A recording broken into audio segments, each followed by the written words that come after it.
I'm Eddie Celaya of the Arizona Daily Star and Tucson Marijuana Guide here in Tucson.com.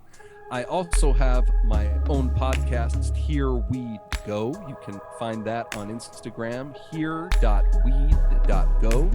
Follow me at Instagram at Reporter Eddie. And let me just give the biggest shout out to Mike and Dro TV. That was just the most fun interview. Thank you.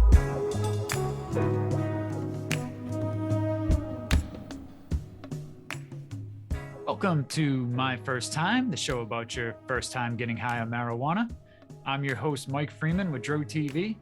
Today, I'd like to welcome our guest, Eddie Celaya. How are you? I am doing really, really well, Mike. Glad to be joining you here. Yes, thank you again for giving Dro TV some time today. You can find more of Eddie on Instagram at Reporter Eddie. Any other Facebook you're on, Twitter, anywhere else? You can find me on Facebook at Eddie Celaya, and then you can also find my podcast on Instagram at Here.Weed.Go. Here.Weed.Go. Excellent. I definitely want to get more into the podcast as well. And all the great things you have going on, Eddie. So first, please tell our audience a little bit about yourself and what you got going on in the cannabis world. So I am a reporter out here in Tucson, Arizona, and I am, I believe, the only cannabis-centric reporter. All 40 hours of my week are dedicated to covering cannabis in some form or other here in Arizona. Awesome. And along with that, I like I said, have a podcast, Here.Weed.Go, that is a little more nationally focused. And I talk with people from around the country that are in the industry about general interest topics. And that's pretty much what I do here in the cannabis space, as well as when I am off the clock, enjoying the heck out of some cannabis as well. So likes to keep it higher than giraffe balls, you know? I love it. And an amazing scene going on right now in Arizona. So you're certainly in a great location for all of that good stuff. So Eddie, the show is My First Time. Please tell us about the first time you got high. So the first time I got high, I was a junior in high school. I can't remember the exact, like it was first or second semester, but I was a junior. I was with my buddies, Brandon and Mike. I wish I remembered their last names. I'm not in contact with them anymore, but Brandon and Mike were good buddies of mine at the time. And they had been just kind of nagging me to smoke with them at some point, and I finally relented, and we went over to Mike's place, and we were smoking first out of a pipe and then out of a bong, and they basically kept feeding me bowls, and I just was coughing at first. When I just remember the first 3 or 4 bowls just being coughing, and I didn't feel like it was doing anything other than making me cough. But as soon as I stood up, it was really apparent something was different. I had heard the rumors that, hey, maybe you don't get high the first time. So I thought, oh, maybe this is it. But once I stood up, it was like, whoa, wait a minute. Like time has slowed down here. Nice. And then, they started to smoke because they felt I was kind of a lost cause, and I was kind of like just drifting off to the side there. Like, I don't know if I'm high, guys. Eventually they had a few bowls and they were like, hey, let's head to McDonald's. We're stoned. We're hungry. And I was like, yeah, I'm pretty hungry too. Like that's that I could eat. Again, I still didn't really process, like, am I really stoned, or am I just like, did I cough a lot? As soon as we jumped in the car and Brandon started driving, there was a stop sign very close to kind of the cul-de-sac that he lived in. And I always remember this, like, it felt like the stop sign, like we just kept driving by it in my mind. However, we stopped. And I remember turning to Brandon and being like, hey man, like that's a stop sign. You need to stop. And he was like, we're at the stop right now. We're stopped. So that was like when I knew. I was like, oh, okay. Like I'm stoned. This is what being stoned is like. Nice. We then got to McDonald's. I ended up like housing like 4 or 5 of the little double cheeseburgers. You know, I think they were 99 cents at the time. Yeah, nice. I was hungry, but then when I started eating, it was like a famishment that I had never known. It was like an unquenchable sort of hunger. So I ate like 5 or 6 of those. Um, and at that point, it was like, oh man, like this is definitely different, guys. Like, why is this illegal? This is just awesome. And they were like, well, that's cool, but we got to drop you off back at home. And then I was like, oh man, I'm gonna start to panic here a little bit. It was in the evening, so they dropped me off, and I just remember walking in to my house, and the way it was built was like the kitchen was in back. There was 2 stories, but I was on the, you walk in on the front one. I just remember, thank God my mom was cooking dinner. So she wasn't gonna come and like, hey, like Eddie, how's it going? Give me a kiss. Like, why do you smell like weed? So I just shouted out like, hey mom, I'm home, and jumped in the shower. And that shower was like the most magnificent shower of all time.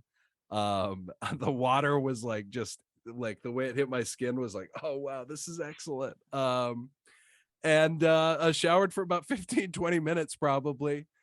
Jumped out, walked right into my room, which was right by it, and I fell asleep until the next day. It was, I would imagine, a 12 or 13 hour sleep, but yeah, that was my first time. It was pretty awesome, man. I remember giggling a lot when we were at McDonald's, just like I can't believe this.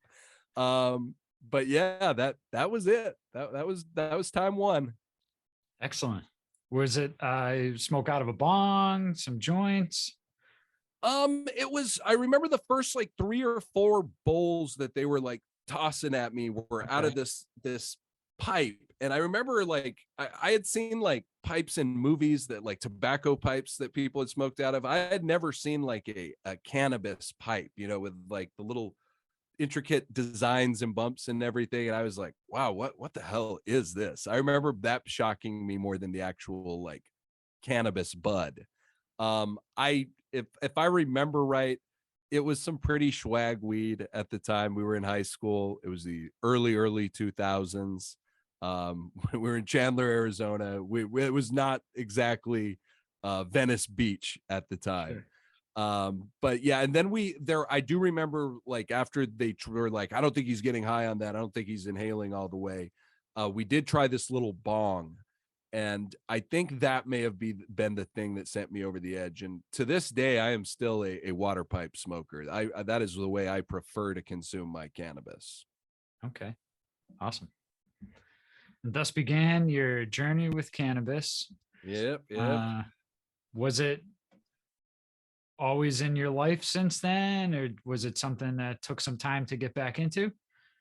It from that point on, I would say if not weekly, at least bi-weekly, it was always in my life until I got to like my like mid-20s, when it became a like daily thing. But yeah, like it's always been in my life. At first I suffered back in the bad old days of real-time prohibition. I actually got kicked out of the Coast Guard. I joined the Coast Guard in 2008.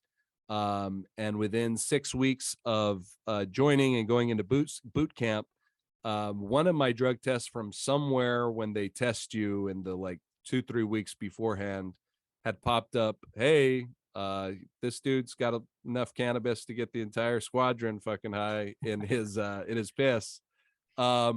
And they were like, yeah, like you can't, we are doing drug interdiction. You can't have this in your system. So I actually suffered a lot of consequences. There was another job I lost out because I had, pissed positive at the time. So there were definitely like consequences. And I remember my mom at the time being like, you need to stop. This is never going to be acceptable.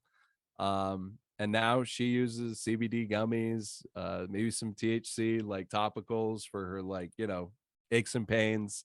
It's funny to see how far it's come, but yeah, it's always been a constant presence in my life. It's just the last 2, 3 years, it's been the real positive instead of a kind of like something you had to hide or a Sure. detriment. Yeah. Yeah. It's funny. 10, 20 years ago, I'm sure a cannabis writer, I mean, obviously there was high times, but a cannabis writer and, all these industries and sub communities within the industry, uh, even like YouTube and Twitch gaming, like nobody would have imagined this stuff 20 years ago. And so you can't blame them for saying, "Oh, give it up," because but here we are. That's right. Here we'd go with it. Here I we figured go. Yeah. I was never gonna be a quitter, right? Like you don't Yeah. wanna don't want to be that quitter. So Yeah. We used to say rehab is for quitters. So that's right. And it's a medicine. The other thing is it's a medicine. I take tolerance breaks at least 2, 3 times a year of a week or so. Um, it is something that can be abused for sure, but anything can be. You can abuse chocolate. sure. For me, it is just something that I'm glad to see the positive progression that it has taken, both in the mainstream and apparently with the government here. So. Yeah. Awesome.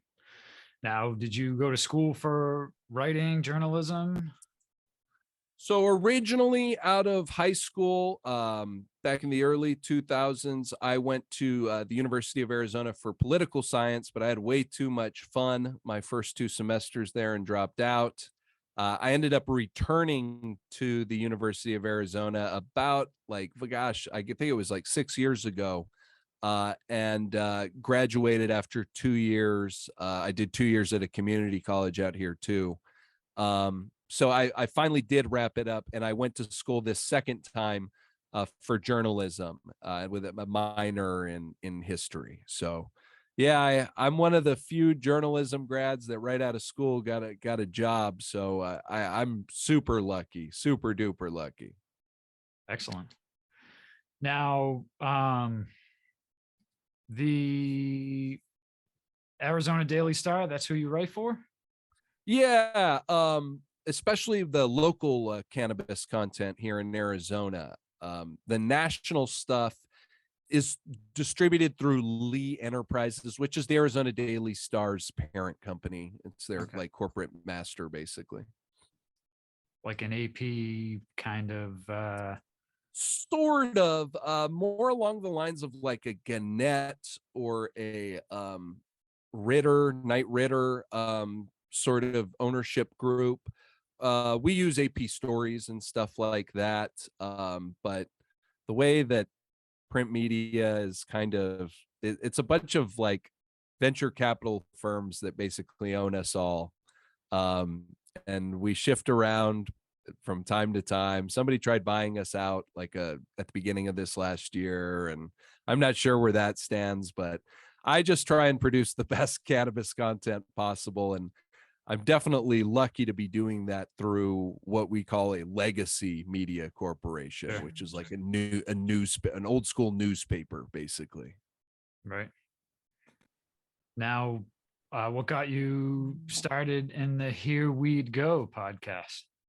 So it was a little bit of my idea, a little bit of like a kind of corporate like order from the top, like, hey, we need to do more podcasting. And I had the idea like, hey, we should do a cannabis podcast.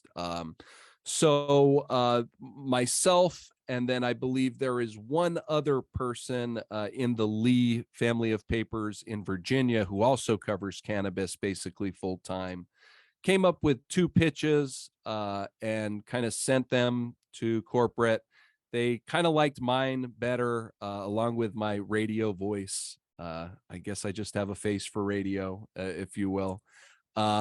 and they went with mine. And Here.Weed.Go was really pitched as a kind of threading of the needle between those people who are really kind of curious, people that maybe smoked way back in college 20, 30 years ago, or who have always been curious about consuming some form of cannabis, and then folks who are kind of consumers, folks who might consume every day, might consume multiple different ways, threading that needle so that we could kind of appeal to both of those audiences. And I think we kind of have been able to do that. I've got my latest interview that's up with Ric Flair, the Nature Boy, Nice. talking about Ric Flair drip and his recent, introduction into the cannabis industry, and what it means for celebrities to kind of promote or own a brand. The episode before that, we talked about the proliferation of cannabis dispensaries across the country, and legal programs, basically.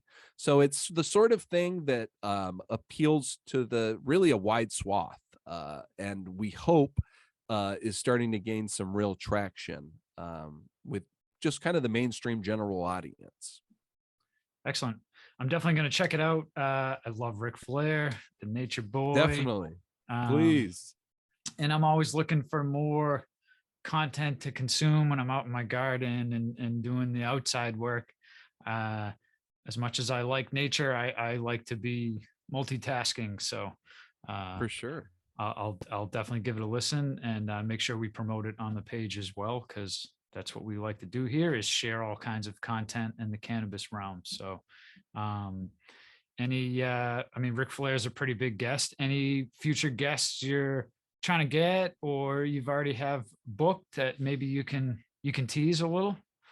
Well, next week we're doing a really, really great deep dive into CBD, just really from the like very top, like what is it? How is it different from THC? Into even like really the deep dives as to like, hey, how is the CBD products that you can find at a convenience store? How are those different from the products that you find at an actual legal cannabis dispensary? So that one will be fun. I'm hoping we can get either Sean Kemp, Seth Rogen, or Willie Nelson on by the end of the year. I've been Nice. reaching out to all three of them. I think all three of them would be really big for just kind of that celebrity star power, if you will. Sure. But for me, it is really a kind of week to week thing. I schedule all my own guests, and along with the newspaper work of putting out a newsletter every week too. It can become a little bit difficult, but I always try to get people who are knowledgeable and kind of masters in their craft to come on the show. And I think being on a show like yours, Mike, I'm definitely going to have you on now too. Awesome. But Sure. being on a show like this is always good for exposure. So I really appreciate it.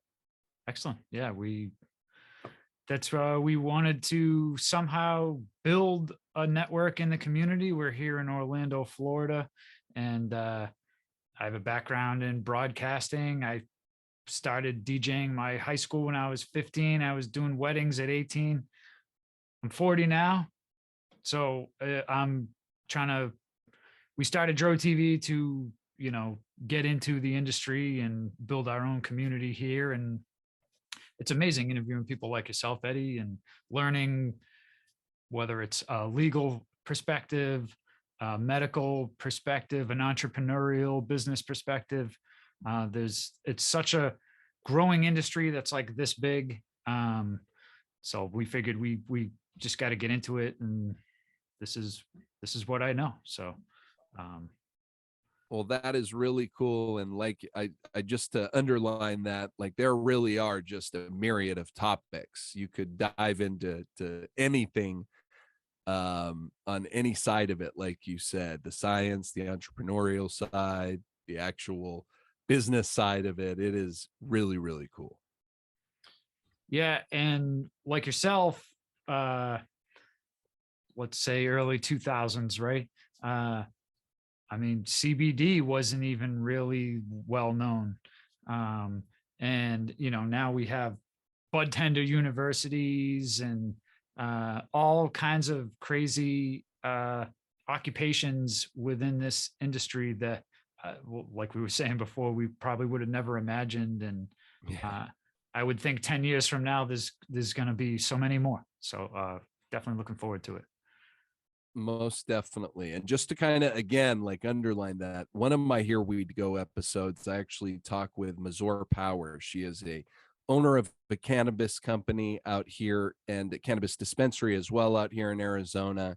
And one of their brands or lines of cannabis products is marketed towards women with uh what am I, oh, I'm like drawing a blank here. Oh man, but it is just very it's super well marketed.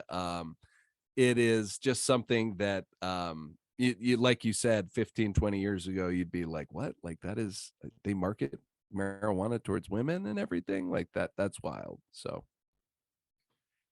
We touched on the federal government and uh-huh. uh, and there's many different directions we can go with just that statement. But in all of your interviews and your experience, and it sounds like you're certainly at a level where you might be able to speak more to those in some kind of legislative power. Uh, I mean, I guess in Arizona, it's not that big of a deal. They've basically nullified what the feds say, and what do you think the reason is that I can give you my opinion, but what do you think the reason is why it still isn't legal, considering it's 19 states now that are legal? Um, my answer now would probably be different than it was 5-6 years ago. Now, I think the reason for it is because, well, my answer 5-6 years ago would have been like, there's just so much money wrapped up in the DEA and local law enforcement that this is like the war on drugs is just such a cash cow that they don't want to kill it, sort of thing. Sure. Now I would say it's almost more of a bureaucrat, like it, the momentum and bureaucracy is just so built up at the federal level, that even though the 19 states so far, and then I think it's like 38 with medical programs now, um, even though the states have kind of like done their own little like things basically, at the federal level there's just so much stagnation that I think it was going to take, even though Biden came out with that announcement last week of the pardon, I really, it would, the best thing that could happen is like a year and a half from now they come back and they're like, hey, we're going to take it off, we're going to deschedule cannabis. I actually had 2 or 3 conversations about this yesterday. um what I think will probably happen is that they're going to reschedule it and schedule it as like schedule 2 or 3.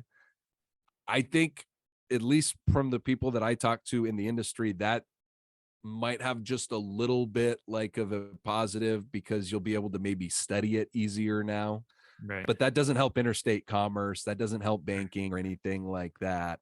So my hope is they deschedule it, but my dark like kind of nature in me is telling me that it's still going to be a long fight of at least 10 or 12 years. And that's just because of bureaucracy now at this point. I think there's so much money in it that people see like, hey, like, why have we been, prosecuting and persecuting people for this? We should be making money off of this now. But yeah, I think even some law enforcement agencies are kind of like, this, we don't want to waste our time dealing with small time, cannabis and other drug users. So I really do think it is just federal like bureaucracy at this point.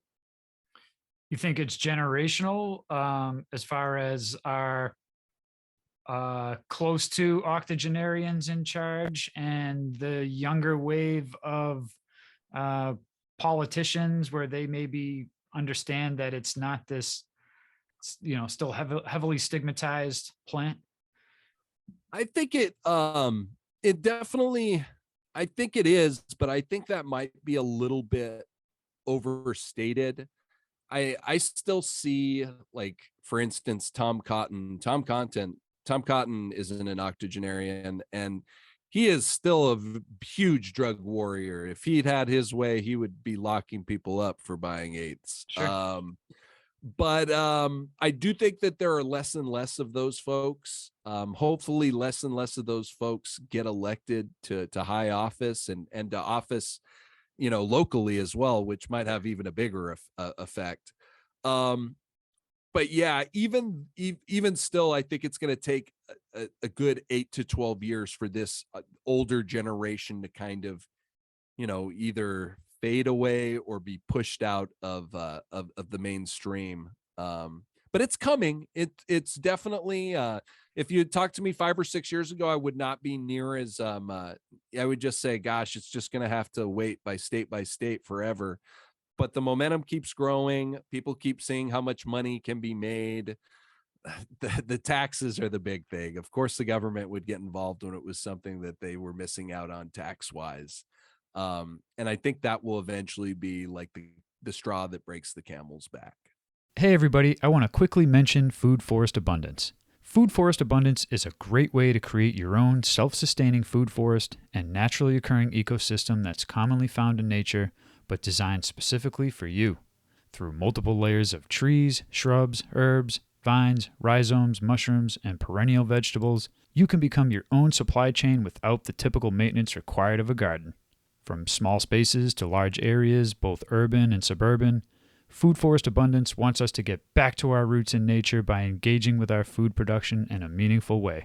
For more information, click on the link in the description below and start your journey today. Okay, let's get back to today's episode. Yeah, there's an expression, politics is downstream of culture. And so I think not that, there's things that could be done today from an executive level. I mean, executive orders and everything else Yeah, could literally just solve this instantly. Maybe not most solve it, definitely. not solve it from, still a lot of moving pieces, people in jail, everything else, all that stuff would have to be figured out. But yeah, it seems like it's just almost going to be time. And the politicians want to get reelected when their constituents are saying, hey, you're still voting for these policies that are locking people up, and this person over here is speaking truth and making sense about why this plant shouldn't be illegal.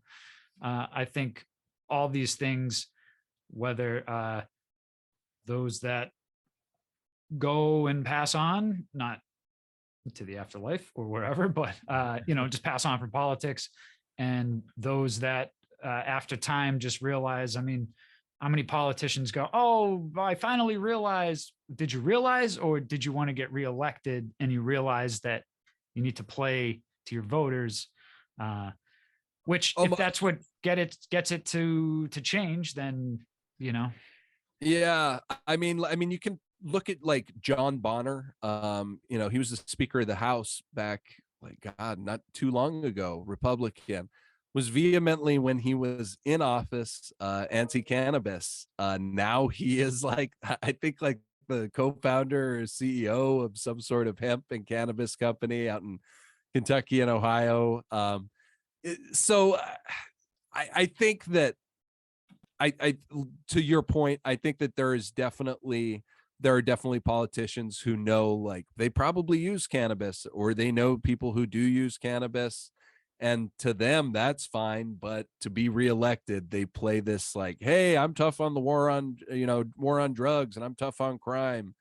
And unfortunately, the hypocrisy is what ends up winning. So yeah. hopefully it'll be less of that now. And 50-year drug war, I think the drugs have won every year. So Yeah, exactly. They're undefeated, man. yeah, not a great track record looking back, but awesome. Well, Eddie, this has been great speaking with you. Tell us a little bit real quick about the Tucson Marijuana Guide. Tucson Marijuana Guide. You can find all of my local content and national content there at Tucson Marijuana Guide. It is a part of the Tucson.com Daily Star family of websites, but it is pretty much all of my content. I've got some interns here and there, some of their stuff as well. It is your one-stop shop for anything that is going on here in Southern Arizona as far as cannabis. Excellent. And let everybody know the best place they can follow you. Best place you can follow me is on Instagram at Reporter Eddie. You can also follow Here.Weed.Go at Here.Weed.Go on Instagram. Excellent. And for those of you tuned in here on YouTube, make sure you go down there and smash the like button for Eddie. Leave a comment. What do you think about legalization, and how do you think we're going to end up at fully legalized across the board? And also make sure you subscribe to Dro TV here on YouTube, because otherwise you'd miss amazing guests and interviews like this one with Eddie. So very much appreciate your time, my friend. Would certainly love to catch up again down the road. And thanks again for coming on the show. We end every show with smoke them if you got them. So that's it for today. You got anything you're smoking on, Eddie? Give me 1 sec. Sure. All right. I got my pipe here. Excellent. What you smoking on there? I had some AK-47, and actually I have some moon rocks I sprinkled on it too. Nice. So a little bit of that left over. Yeah. Nice. Well, go ahead, take a puff. I'll talk us out here. Thank you for everybody tuning in. Make sure you go follow Eddie at Reporter Eddie, and all his links are in the description below. And that's it for today. Smoke them if you got them. Here.Weed.Go. Woo. Here.Weed.Go. Go check it out.